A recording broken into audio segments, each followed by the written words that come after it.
Guys, ito po yung dagat na katabi lang ng company po namin. Mapansin niyo po guys, mahangin po siya. Mahangin ngayon, tsaka malamig. Kahit mainit, malamig pa rin siya dahil sa mahangin. Ayan po, matatanaw niyo po yung dagat. Ayan siya. Ayan guys, kapag walang pasok, ganito kami. Minsan naglalakad-lakad sa labas ng company namin. Pwede kasi dito maglakad-lakad, mahangin eh. Yan guys, katabi lang kasi ito ng dagat eh. Kaya masarap dito maglakad-lakad, lalo na pag bandang hapon na. Ayan guys, mayroon po kayo makikitang building. Ayan po, ayan po, building, tapos mga company po yan. Ayan, ayan po, katabi lang po talaga ng dagat. Ayun, ayan po yung mga building nya. Ayan po guys, ayan po. Kailangan natin maglakad-lakad para hindi boring sa kwarto, lagi nakahiga. Malayo naman kasi dito sa amin sa ano eh, hindi nga bandang city. Kaya para tipid na din, dito mismo sa labas ng company namin na masyal lang, naglalakad-lakad. Makikita nyo po, mayroon po mga bangka sa banda doon, tapos may makikita po yung mga building po. Ayun, tabi lang po yan ng company namin. Ayan guys, dagat po yung katabi ng company namin. Nakita po yung, nakita nyo po ba yun? Ayan guys, yan. Ayan, may mga bangka. Marami kasi dito na mingwit eh, gamit ang bangka rin. Ayan.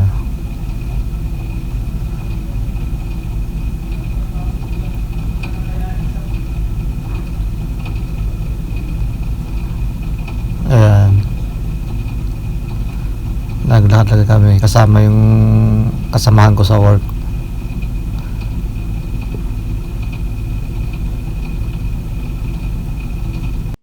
Ayan po, kasama ko sa trabaho. Shoutout ka muna pre. Shoutout ka pala dyan sa Samar at saka sa Sorsogon, sa mga napagyo. Shoutout ka pala dyan.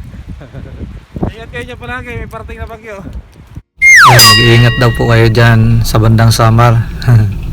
Ayan guys, oh, ang daming bato oh. Napansin nyo ang lalaki ng bato dito sa katabi ng dagat. Ayan oh. Saka guys, ito po yung mga company na katabi mismo sa ano namin company. Ayan po, malalaking company po. Daming company dito guys sa Korea. Kaya pag dito na kayo sa South Korea, hindi na po kayo mahirapan maghanap ng trabaho. Sobra dami dito ng company sa Korea. Ayan guys, dami pong company. Napakadali po mag-apply dito ng company, or madali ka matanggap dito sa trabaho. Hindi tulad sa Pinas mahirap mag-apply, pero dito sa South Korea madali lang. Pag nandito ka na, hindi ka mahirapan sa pag-apply. Ayan guys, oh, magkakatabi lang yan. Lahat yan dyan, puro mga company yan. Kahit mahirap yung mga trabaho dito, sa sahod okay naman siya, wala problema sa sahod. Basta tiis lang sa trabaho. Ayan guys.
So ayun guys, dito tayo sa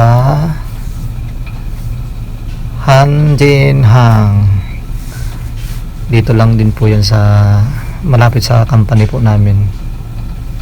Basta pag wala po akong trabaho, pagka Sunday, yun po, pwede po tayo maglakad-lakad.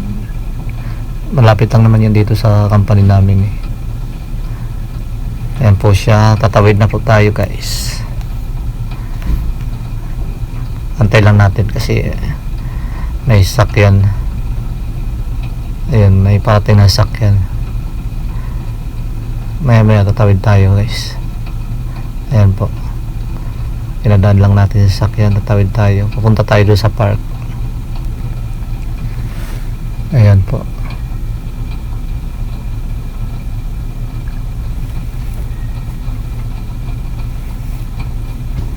Ano lang din kasi yung park dito eh, tabi lang din ng dagat.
So ayan guys, dito na po tayo sa park po, dito sa Hanjin, South Korea.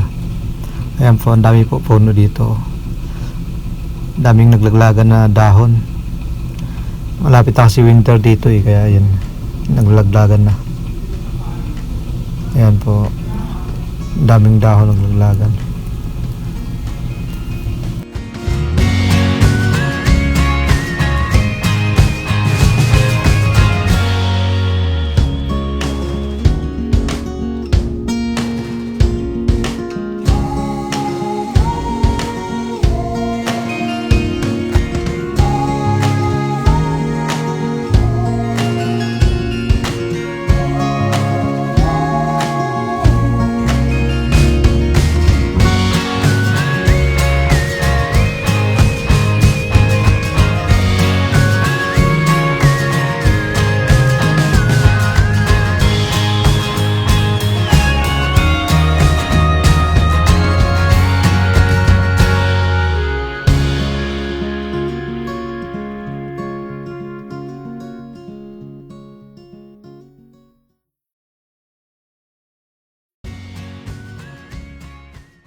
Ayan guys, punta tayo dun sa puno na may kulay.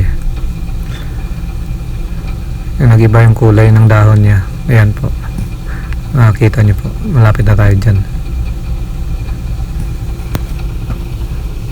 Yung dahon niya, yung parang nasa Nami Island din siya eh. Ayan po yung puno niya, iba po yung kulay.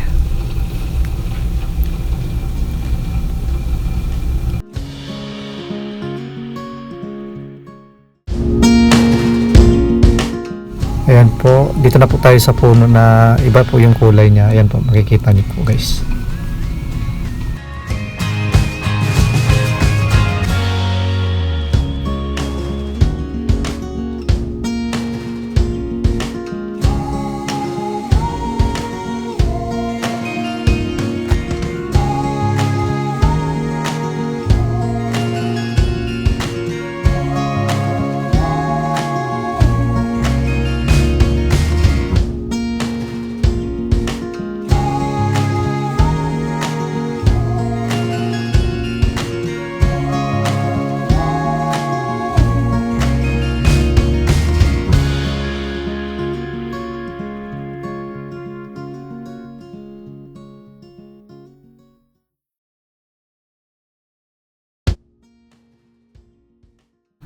So ayan na po guys, dito na po magtatapos yung part 1 natin sa pamasyal dito sa park.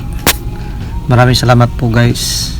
Thank you for watching and God bless po.